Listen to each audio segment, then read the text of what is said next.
අයිබෝන් ඔයාලා හැමෝටම මේ තියෙන්නේ මම ගෙදර හදාගන්නපු මොයිකෝ ග්‍රීන්ස් මම මේකට අබයි මුං යටයි අරන් තියනවා පැය 8ක් විතර පොඟවලා ටිෂු දාලා මේකේ පතුලට වතුර ස්ප්‍රේ කරලා මුං යට ටික දාලා අබයි දවස් දෙකක් විතර කළුවර තැනක තියලා තිබුණා ඊට පස්සේ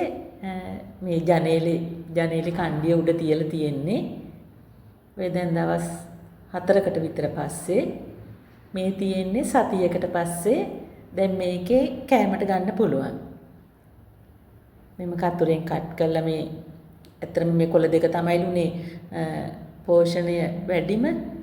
විතර ඔම්ලට් එකක් දාලා මම ඒකට දාලා බැලුවා අබ එහෙම හරිම රසයි ඒක අරමුතු සැරකුත් එක්ක අබ ගොඩාක් රසයි මේ නම් මුං ඇට එක අබ එක සලාදයකට දාලා හරි රසයි අමුතු සැර රසක් එන්නේ අර වසබි වල වගේ රසක් මේක ගොඩාක් ගුණයි කියනවනේ ගෙදර ඔයාලට හදා ගන්න පුළුවන් කිසිම වියදමකුත් නැහැ ඒ වගේම අපිට විශ්වාසයිනේ මේ කෑම එක